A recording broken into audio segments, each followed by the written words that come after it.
Donc l'hépatite C, changement total. Aujourd'hui, l'objectif du ministère de la Santé, c'est d'éradiquer le virus de l'hépatite C.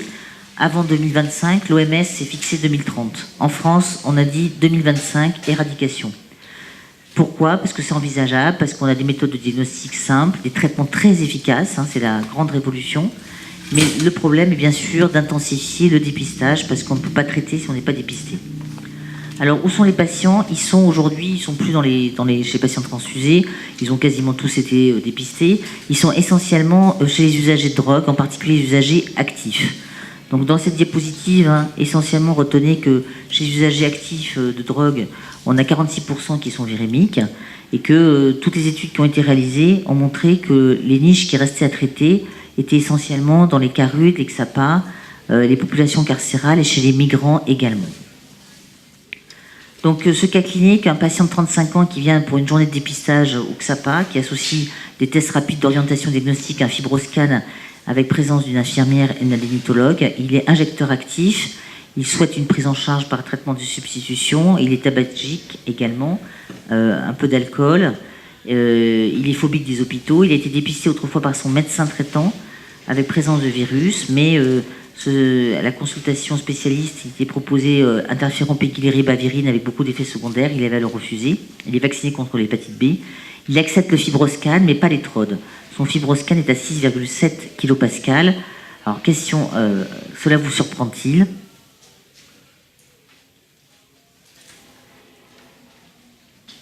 Est-ce que tu es surpris, Bernard?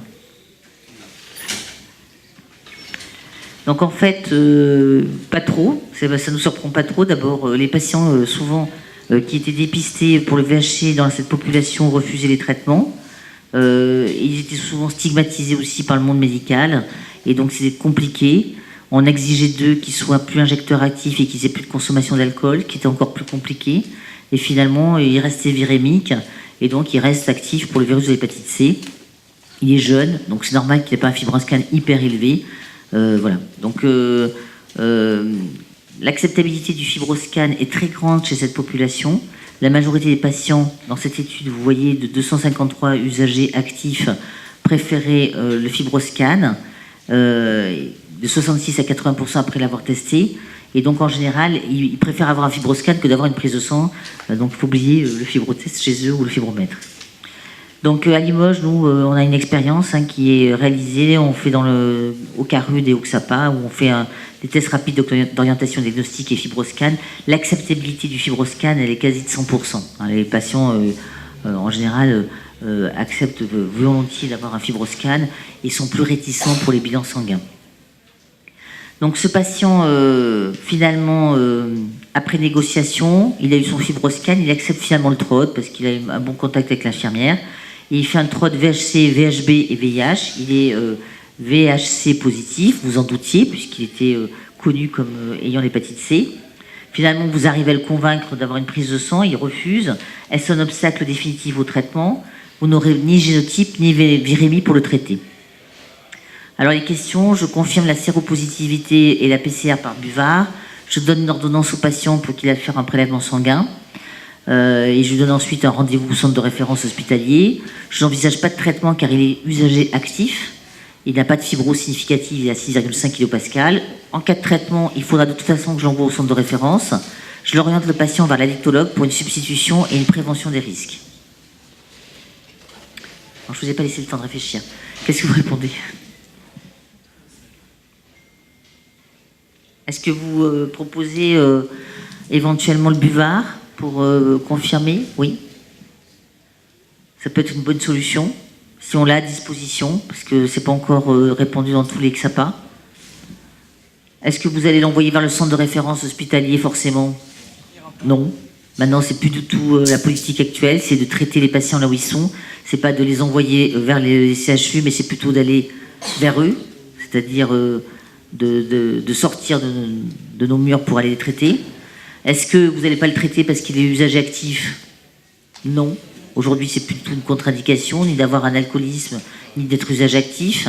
La politique actuelle, c'est vraiment de traiter les patients. Il est jeune, il est réservoir de virus, il va transmettre du virus, et donc il faut absolument s'acharner à le traiter. Est-ce qu'il va falloir l'envoyer dans un centre pour le traiter? On l'a vu, non. Et par contre, l'orienter, enfin l'addictologue, je pense que c'est une bonne idée, parce que finalement, ça permet d'amener les patients vers le soin, de les traiter pour le virus. Il y a eu des études qui ont montré qu'on les amenait vers une meilleure acceptabilité de la prise en charge de leurs addictions. Donc la séropositivité VHC et la PCR par buvard, si c'est possible. Je mettrai un bémol sur le fait que c'est pas encore disponible dans tous les centres, parce que c'est assez onéreux, et l'orienter vers un addictologue. Donc les moyens de dépistage, on l'a vu, c'est des TROD.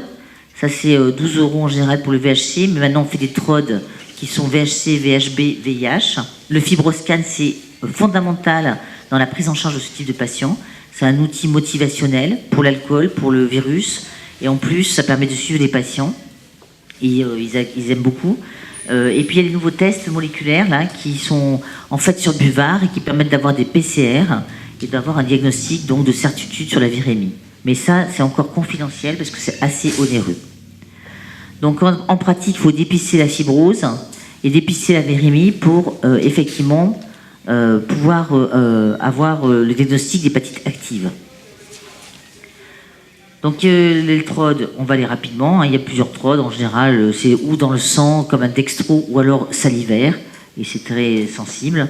Donc ce patient finalement il revient pour recevoir les résultats du buvard en même temps que son suivi de mise en route de traitement substitutif aux opiacés. Il est confirmé PCR positif. On n'a pas pu avoir assez de sang pour faire le génotype sur le buvard. Alors qu'est-ce que vous en pensez? Je ne peux pas traiter le patient sans le prélever à nouveau. Les traitements sont beaucoup moins efficaces quand les patients sont injecteurs actifs. Je peux traiter le patient avec une association pangénotypique. Le risque de réinfection est majeur, donc je ne le traiterai pas. Je peux envisager une prise en charge in situ avec l'aide de l'infirmière du XAPA qui va délivrer également son traitement par méthadone ou Subutex. Qu'est-ce que vous en pensez? Alors, qui ne veut pas le traiter sans le prélever à niveau? Vous pensez qu'on peut le traiter si on n'a qu'une virémie, pas de génotype? Non? Pensez-vous que les traitements seront moins efficaces chez lui? Non? Ils seront aussi efficaces? Est-ce que je peux le traiter avec une association pangénotypique? Oui. Est-ce que le risque donc, de réactivation, de réinfection est majeur et donc empêche de le traiter?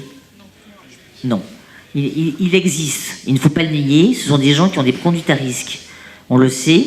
Il y a un risque de réinfection virale, en particulier chez les co-infectés VIH-VHC, mais ce n'est pas un argument suffisant pour ne pas traiter, au contraire.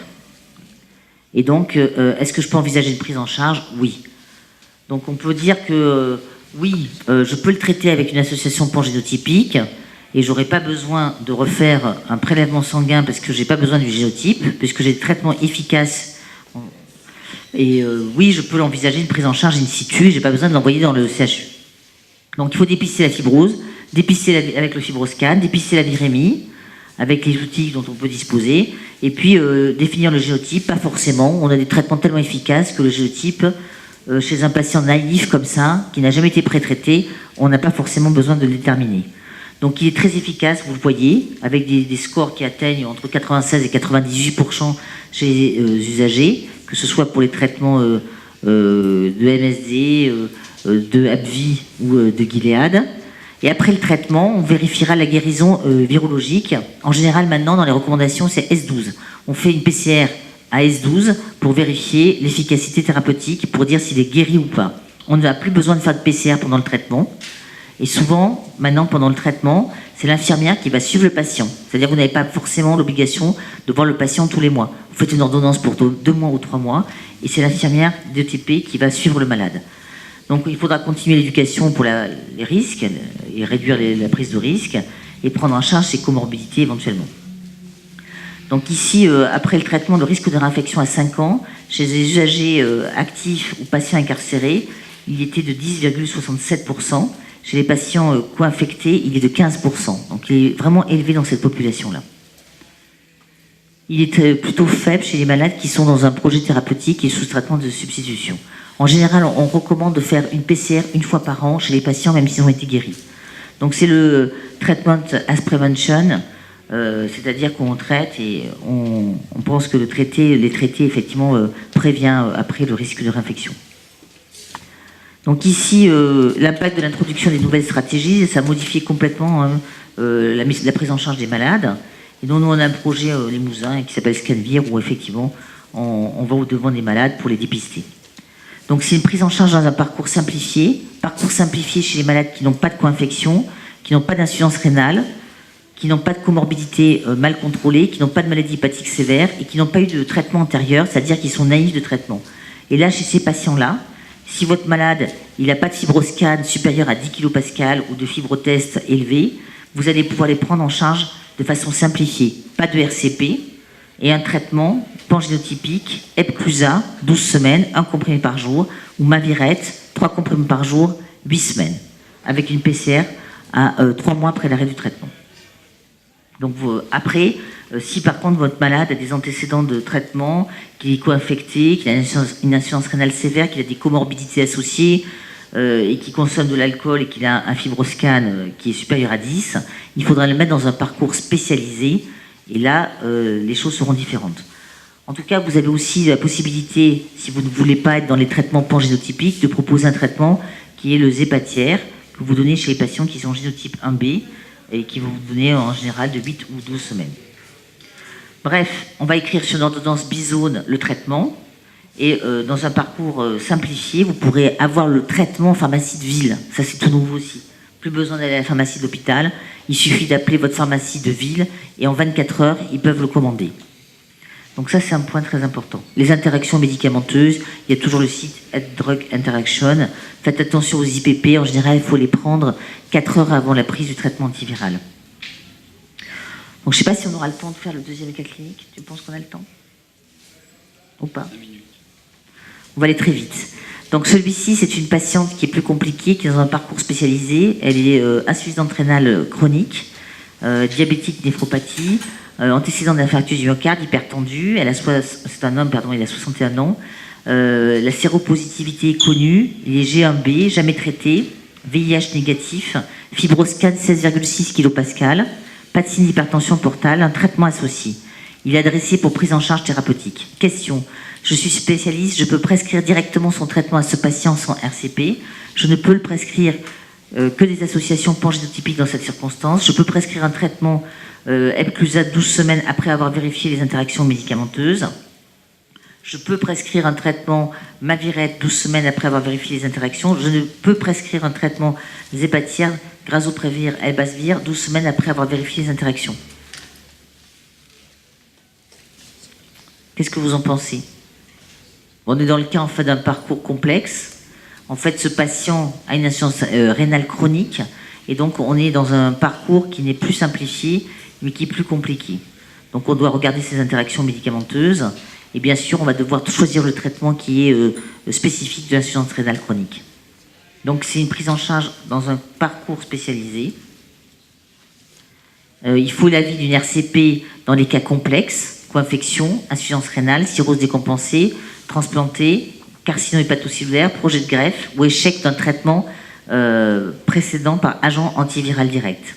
Les stratégies thérapeutiques seront de 2 types, pangénotypiques ou non pangénotypiques. Vous aurez la possibilité de prescrire le Mavirette ou l'Epclusa selon le profil de votre patient. Et vous aurez aussi des stratégies non pangénotypiques avec la possibilité de prescrire l'Arvoni chez des patients qui sont naïfs non cirrhotiques G1 ou alors le Zépatière s'ils sont G1B, G1A ou G4 naïfs. Donc le cas particulier ici, c'est l'insuffisance rénale. Et là, chez ces patients, effectivement, il y a des options thérapeutiques qui sont recommandées en fonction du débit de filtration glomérulaire. Et là, vous aurez la possibilité de traitements qui sont marqués sur ces diapositives Mavirette ou Zépatière. Donc après le suivi, ce sera un suivi en fonction de la fibrose. Si votre malade est fibrosé, n'oubliez pas que même s'il est guéri du virus de l'hépatite C, vous devrez continuer à le surveiller. Et vous devrez prendre comme examen morphologique initial celui qui était pré-thérapeutique, le fibroscan à 16,6 kPa et non pas le fibroscan que vous allez réaliser une fois qu'il sera traité. Il faudra continuer à le surveiller en faisant des échographies tous les 6 mois et éventuellement des endoscopies si besoin. Voilà, je vous remercie. Merci.